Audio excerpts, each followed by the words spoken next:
And here's the thing, nobody believes you, Israel. Nobody believes you. Nobody likes you. No matter how much media covers for you, no matter how much politicians you buy to parrot your talking points, no matter how many fake influencer you hire to whitewash your face, no matter how many fake Indian-based accounts that tweets for you. Jonathan overuses the word anti-Semitism so much, it's like a used condom at this point, completely stretched out, lost all its protection, and nobody wants to touch it anymore. Jonathan uses Hamas more like a crackhead uses excuses. Right? That cannot be the answer that you use each and every time that I make a point about reporting. Actually, it can. And responsibility because it's of journalists and editors. It is no, actually I it can. cannot be. I can, it cannot Jonathan. be, I'll tell you why I can. No, it cannot be. Let me answer. No, I'll tell you why I can. You can do everything. I'll tell it's you your why show. I can. Piers, you know that the criticism against you wasn't because you have criticism against Israel. It was because how you spoke to Natasha, the tone and the demeanor. It wasn't the content of what you said. Which I make no apology for, by the way. How you spoke. She is a barrister for a group called Lawyers for Israel. She's not an impartial horse in the race. She's supposed to be an international barrister. If she can't take tough questions or being challenged or being interrupted by a journalist, she's in the wrong job. Welcome to the episode where Piers Morgan stops tiptoeing and finally starts torching the script. Forget neutrality. This time, Piers comes out swinging, calling out Israel's no journalist allowed policy and shining a spotlight on Gaza's blackout like it's a breaking scandal, because it is. And then there's Bassem Youssef, Egypt's comedic sniper, dropping facts like grenades, roasting propaganda with punchlines that land harder than the diplomatic sanctions. While Piers demands real journalism, Bassem's gonna pull the rug out from under every excuse, exposing the spin with savage precision. Jonathan, the IDF's chosen spin doctor, walks into this like it's an open mic night, but leaves looking like a malfunctioning chatbot stuck on blame Hamas. He's gonna dodge accountability, drop lines about journalists not being killed, and tries to guilt trip the audience into ignoring reality. But Piers is not gonna buy it. Bassem certainly isn't buying it, and if you got a pulse, neither will you. This isn't just an interview, it's a televised autopsy of Israel's failing narrative. Let's get into it. A few questions ago, you started speaking about journalists. I would like to address the issue of the responsibility of journalists when they report from the field. I would like to address the responsibility They're not allowed in the field. of the New York Times. They are in the field. They are, Piers. They are in the field. They have people in the field, and they have people in Jerusalem. How many international journalists are currently in Gaza? And how many international journalists are currently operating freely in Gaza? Why would you diminish the importance of Palestinian journalists in Gaza? I asked you how many international journalists. Why would you unqualify them? Kill them. I didn't. You killed them. I said how many international journalists are in Gaza? You can see who is reporting. Nada. Yeah, you can see who is reporting. All of the major networks are reporting from Gaza. If you don't like the reporting from Gaza, then let international journalists in. But you won't. And there's only one reason you won't. Because you don't want journalists. You don't want journalists to actually report what's happening. You would rather smear all Palestinian journalists as we Hamas. are in agreement. Piers, we have covered it, and I have already said that we are in agreement that you and I have said to Israeli counterparts of media that I think we should allow journalists in. We have said that, and I think you don't need to use it every time I start to make an argument of something that is remotely and you inconvenient. keep questioning the integrity of Palestinian journalists who are getting killed in large numbers, record numbers, in fact, but you won't let the international journalists in. And I will continue to do that, Piers. Yes, and I will continue to question the veracity but that's of very easy to do, isn't it? Palestinian so easy to smear Palestinian journalists who are dying in large numbers because you won't let any other journalists in. So you say all the ones that are there are pro-Hamas. Piers, you smear them all. There is a lot of reporting from Gaza. There is a lot of reporting from Gaza, and really, I think it's fine that you have a point to make, but you cannot say that every time I open my mouth and I speak about press coverage or falsifying reality or repeating Hamas propaganda, that cannot be the answer that you use each and every time that I make a point about reporting. Actually, it can. And responsibility of journalists and editors. It is it cannot be. I can, Jonathan. I'll tell you why I can. No, it cannot be. Let me answer. No, I'll tell you why I can. You can do everything. I'll tell you why I can. But at the end of the day, I think responsibility goes both ways. Let me answer you. Yeah, let me answer but responsibility as a journalist also Stop goes both talking and ways. let me answer you. Right? This is the reason I can. By all means, Piers. Because ultimately we've got to a place in this war where Israel denies or casts doubt over anything that happens which reflects negatively on the IDF or the Israeli government. Anything. It's all just dismissed as it didn't happen like that. That's also we'll launch true. an internal investigation ourselves. If we're honest, blah, blah, blah. that's not true. And so the overriding answer to all of that problem, to all of that, to get to the truth, to get to the bottom of it, is let the international journalists in. So I will keep saying it until it happens. I know you agree with me. I know you agree with me, Piers. but That's you fine. agreeing with me doesn't make it change. Yeah. Okay, well, yeah, as I said, you can keep on saying it, but I would keep on saying that I think journalists and editors have responsibility for the lies that they spread and for the anti-Semitism that they help flame. And I think that we see that. Jews, when you speak, you expressed concern and you asked me how I feel as an Israeli and as a Jew about what people say and about the situation.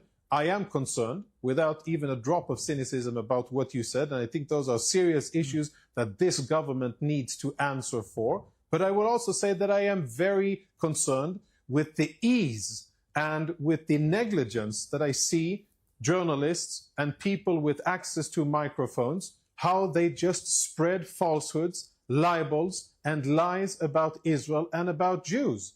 And I see the real world consequences of what happens when Islamists and Palestinian supporters and Hamas supporters and all of the other bad apples that have embedded themselves in Western society are allowed to take the streets in London, I'm going to get a Bassem to take the streets in New York. I'm going to get a Bassem to respond, but I would just say on that point, I myself have seen in the last 2 weeks that if you dare to criticize the Israeli government in a way that almost everybody is now doing, by the way, whether it's former Israeli prime ministers, whether it's allies of the country, you name it, people are queuing up to criticize the Israeli government. But when I did it, despite having defended Israel's right to defend itself for many, many months, as Bassem knows, we argued about it, that I was immediately accused of being a Jew hater and an anti-Semite.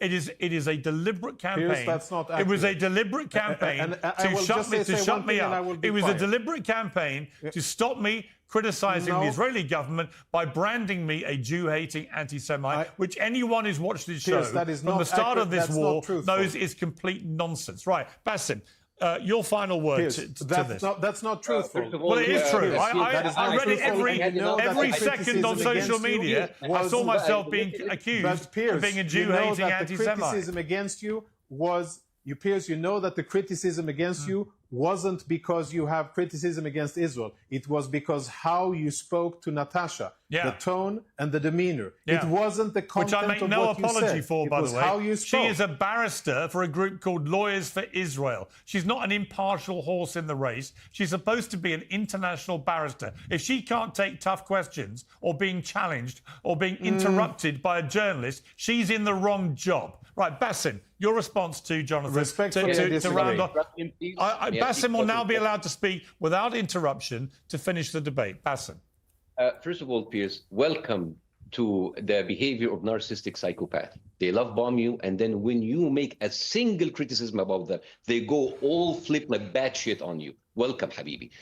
Also, like Jonathan, overuses the word anti-Semitism so much, it's like a used condom at this point, completely stretched out, lost all its protection, and nobody wants to touch it anymore. Jonathan uses Hamas more like a crackhead uses excuses. Right? And let me tell you about things from the ground. I'm coming to London, by the way, 19th of July. There is a big concert called Voices for Solidarity. They are organized by health workers for Palestine, right? These are people that were on the ground and they saw with their own eyes and they have testimony. I would love you to actually host some of them. So if you want people from the ground, so they tell. But of course, it's going to be like Hamas propaganda and all of that. And also, what's really have been bothering me about all of this is the reset. It's as if the media is living its own Groundhog Day. Everything resets, right? Like Western media has the attention of a TikTok algorithm. Every discussion starts from zero. Every crime exists in a vacuum.